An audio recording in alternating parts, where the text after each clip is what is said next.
Hello friends, कैसे हैं आप सब। आई होप आप सब बहुत अच्छे होंगे। स्वागत है आपका आपके चैनल एजुकेटिव और सेल बाय करुणा में। तो फ्रेंड्स, हम लोग सिलॉक्स पढ़ रहे थे, syllogism.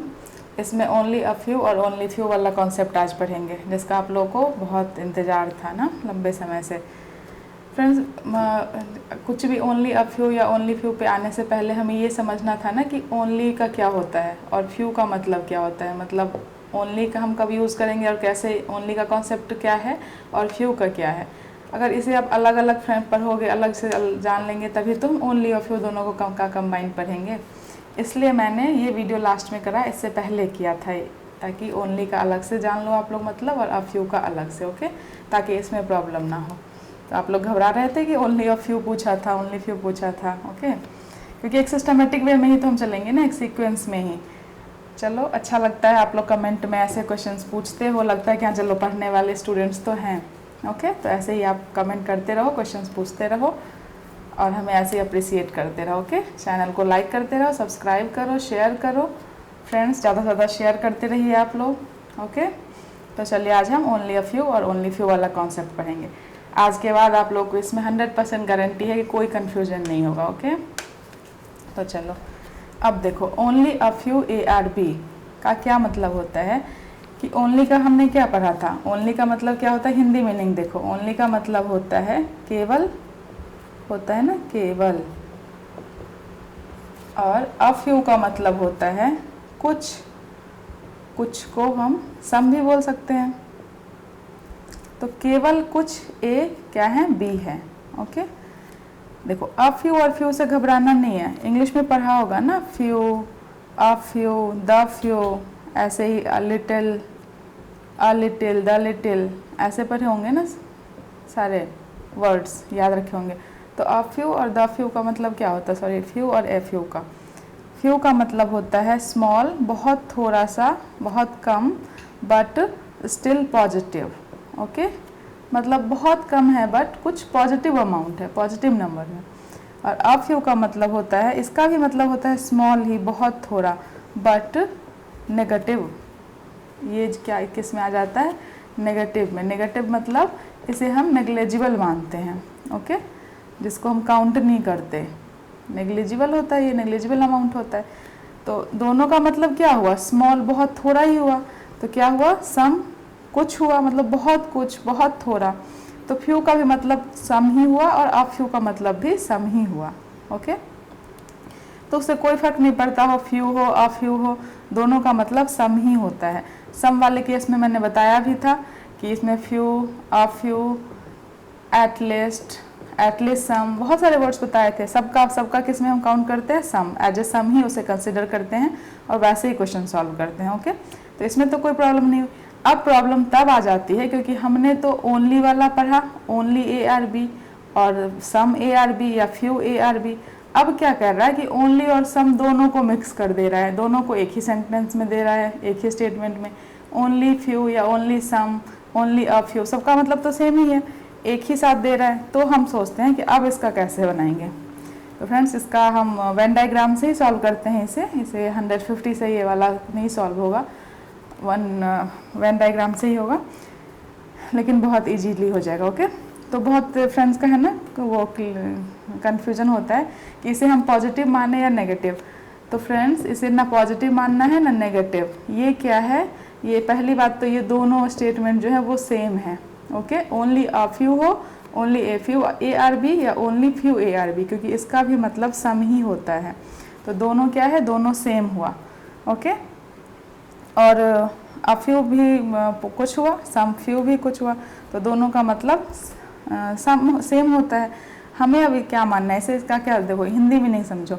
Only a few ARB मतलब केवल कुछ ए क्या है, B है, ओके। और इसका भी मतलब ओनली फ्यू ARB, केवल कुछ ARB है। दोनों का मीनिंग सेम हो गया ना, केवल कुछ ARB है। मतलब क्या, केवल कुछ ARB है। वेन डायग्राम इसका कैसे बनाएंगे हम, ऐसे A और B, केवल कुछ A जो है वो B है। तो केवल कुछ A B है, मतलब पूरा का पूरा A तो B नहीं है, A का कुछ ऐसा भी पार्ट होगा कि जो B नहीं होगा, ओके। इसका मतलब ये हुआ ना कि केवल कुछ ए बी हैं, कुछ ही बी ए ऐसे हैं जो बी है, मतलब कुछ ऐसे भी ए होंगे जो बी नहीं होंगे। ओके, तो इसका ये मतलब होता है ओनली अ फ्यू का। देखो एक मिनट, ऐसे वो ए और बी, ये इसका वेन डायग्राम हो गया। केवल कुछ ए क्या है, बी है, ये वाला जो पार्ट है ए का, केवल यही वाला पार्ट ए का बी है। ओके, तो कुछ केवल वही बी है, मतलब कुछ पार्ट ए का ऐसा भी होगा कि जो बी नहीं होगा। तो ये किसका केस हुआ, ये सम प्लस सम नॉट का केस होता है। ओके, ना ही ये सम का केस होता है और ना ही ये सम नॉट का होता है। अगर बुक में किसी बुक में दे रखा है कि किसी में पॉजिटिव ले रहा है किसी में नेगेटिव, तो वो रॉन्ग है। ये सम और सम नॉट का केस होता है। Okay, only a few A are B को हम क्या मान सकते हैं, क्या हमें समझना है, some A are B plus some A are not B. Okay, ऐसे ही ये only a few A are B को हमें ये समझना है, या फिर only few A are B, दोनों सेम ही है। Only a few A are B या only few A are B, इन दोनों को क्या समझना है, some A are B plus some A are not B, क्योंकि केवल कुछ ए बी हैं, केवल कुछ ए बी है और केवल कुछ ए बी है, तो ए का कुछ ऐसा भी पार्ट होगा कि जो बी नहीं होगा। ओके, तो इसलिए क्योंकि केवल लगा दिया ना, केवल का मतलब क्या हुआ, कुछ ही पार्ट केवल ए बी है, कुछ पार्ट है ही ए का बी है, तो कुछ पार्ट ऐसा भी होगा कि जो बी नहीं हो। ओके, तो ये इसका कॉन्सेप्ट होता है सम प्लस सम नॉट का। ओके, तो हम एक क्वेश्चन से समझते हैं, आप लोगों को क्लियर हो जाएगा। ओके फ्रेंड, तो आप लोगों को समझ में आए ये कॉन्सेप्ट, तो प्लीज़ लाइक ज़रूर करना, शेयर ज़रूर करना और सब्सक्राइब ज़रूर करना। ओके, तो हम क्वेश्चन देखते हैं। तो फ्रेंड्स, ये एग्जाम्पल है हमारा, मैंने बहुत इजी एग्जाम्पल खुद से सेट करा है, इसलिए करा है कि ताकि ये आप लोगों को समझ में आए। ओके, तो इसमें क्या कह रहा है, स्टेटमेंट कह रहा है हमारा कि only a few graduate are clerk, केवल कुछ ग्रेजुएट क्या हैं, क्लर्क हैं। क्या कह रहा है, ध्यान से सुनना, केवल कुछ ही ग्रेजुएट ऐसे हैं कि जो क्लर्क हैं, मतलब सारे के सारे ग्रेजुएट तो क्लर्क नहीं होंगे, कुछ ही ग्रेजुएट ऐसे हैं कि जो क्लर्क हैं। ओके, केवल कुछ ग्रेजुएट ऐसे हैं जो क्लर्क हैं। Only a few graduate are clerk. Okay, और फिर सेकंड क्या कह रहा है, a few clerk are boy. A few का मतलब क्या मैंने कहा था, सम या कुछ हिंदी में, तो इसे हम सम की तरह कंसिडर करेंगे अ फ्यू को, तो सम क्लर्क आर बॉय। और ईच को कैसे बताया था, ईच एवरी वगैरह ऑल की तरह कंसिडर करते हैं ना। तो देखो इस एग्जाम्पल में सारे कॉन्सेप्ट क्लियर हो जाएंगे, ओनली अ फ्यू वाला भी आ गया, अ फ्यू भी हो गया, ईच भी हो गया। ओके, तो देखो स्टेटमेंट समझ गए होंगे, only a few graduate are clerk, केवल कुछ ग्रेजुएट जो है वो क्लर्क हैं। तो इसका वेन डायग्राम कैसे बनेगा, एक मिनट यहाँ पे ले लेती हूँ, केवल कुछ ग्रेजुएट क्लर्क हैं,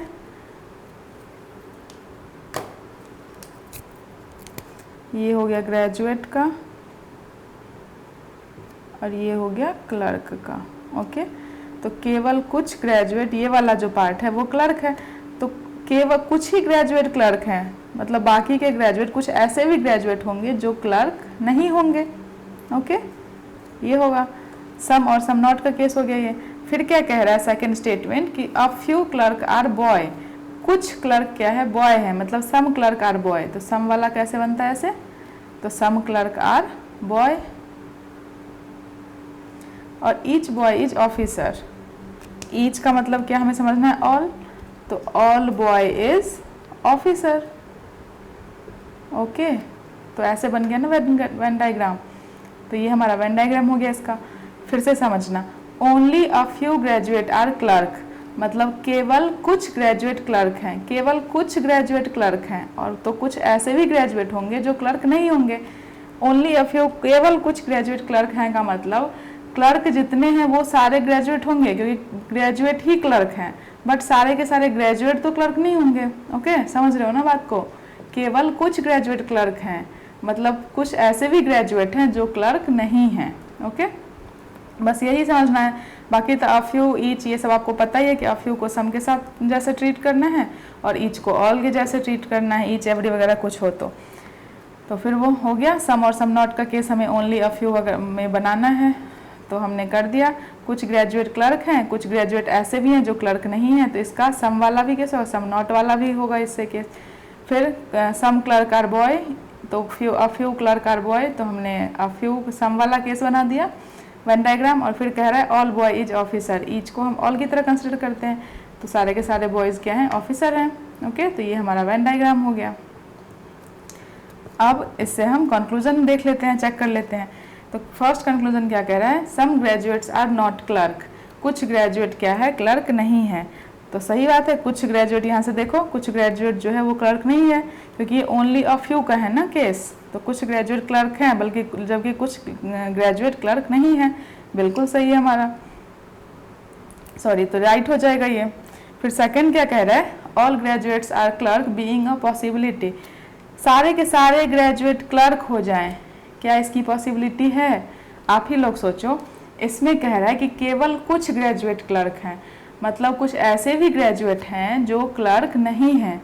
तो जो कुछ ऐसे भी ग्रेजुएट हैं जो क्लर्क नहीं हैं, तो फिर सारे के सारे ग्रेजुएट क्लर्क कैसे हो जाएंगे, नहीं होंगे ना। तो ये क्या हो जाएगा हमारा, रॉन्ग हो जाएगा। बस इसमें यही एक डिफरेंस है कि सम वाले में पॉसिबिलिटी अगर सिर्फ सम होता या ओनली ऑल होता तो उसमें हमारा पॉसिबिलिटी का केस राइट होता है, बट ये ओनली अ फ्यू वाले में, सम और सम नॉट वाले में पॉसिबिलिटी का केस हमेशा रॉन्ग होता है, क्योंकि उसमें दोनों होते हैं ना, कुछ ग्रेजुएट, कुछ ए बी हैं भी और कुछ ए बी नहीं भी हैं, क्योंकि केवल कुछ ए बी हैं। ओके, तो इसलिए हमारा ये रॉन्ग हो जाएगा। तो फ्रेंड थर्ड कंक्लूजन क्या कह रहा है कि सम क्लर्क आर नॉट ग्रेजुएट, कुछ क्लर्क क्या है, ग्रेजुएट नहीं है। ओके, बट क्या हमने देखा है कि क्लर्क तो सारे के सारे क्लर्क तो ग्रेजुएट है ही, है ना, सारे के सारे ग्रेजुएट क्लर्क नहीं है, बट जितने भी क्लर्क हैं वो सब सारे के सारे ग्रेजुएट हैं, क्लर्क तो सारे ग्रेजुएट हैं। बट यहाँ कह रहा है कि कुछ क्लर्क ग्रेजुएट नहीं है। जब सारे क्लर्क ग्रेजुएट हैं तो कुछ क्लर्क ग्रेजुएट कैसे नहीं होंगे, होंगे ही। तो ये हमारा क्या हो गया, कंक्लूजन रॉन्ग हो गया।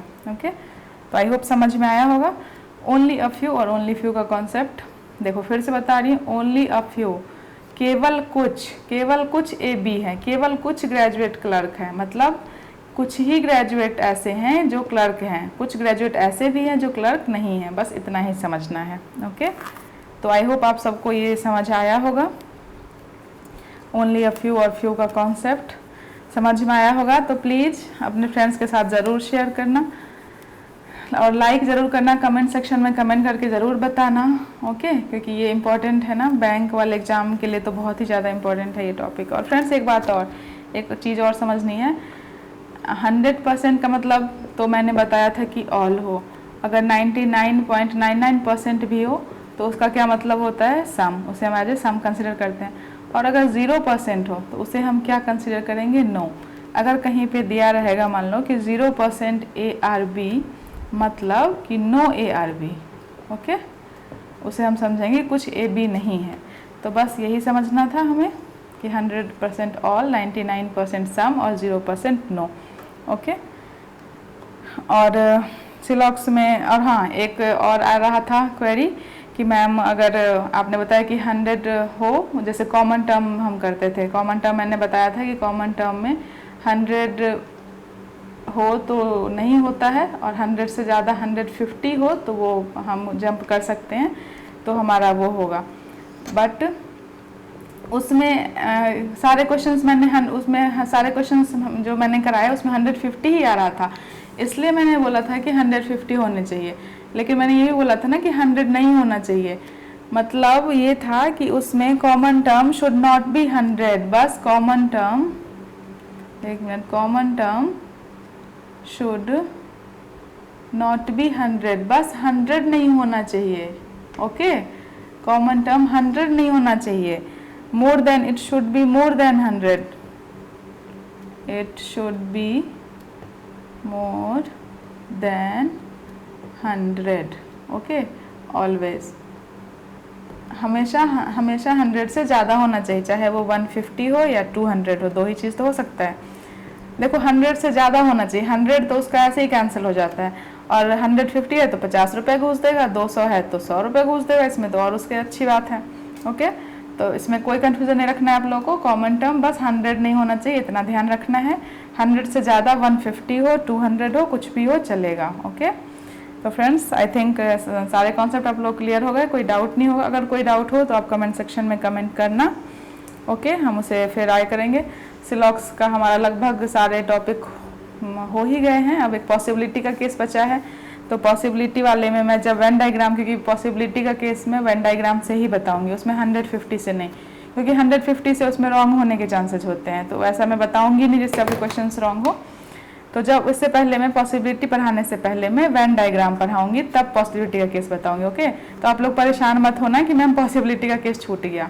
ओके, आपका कुछ नहीं छूटेगा, आप हमारे साथ बने रहो, बस बने रहिए, आपका एक एक चीज़ क्लियर होंगी और कुछ भी नहीं छूटेगा। आप ज़रूर एक दिन बहुत अच्छा रीजनिंग में आप हाईएस्ट स्कोर करोगे।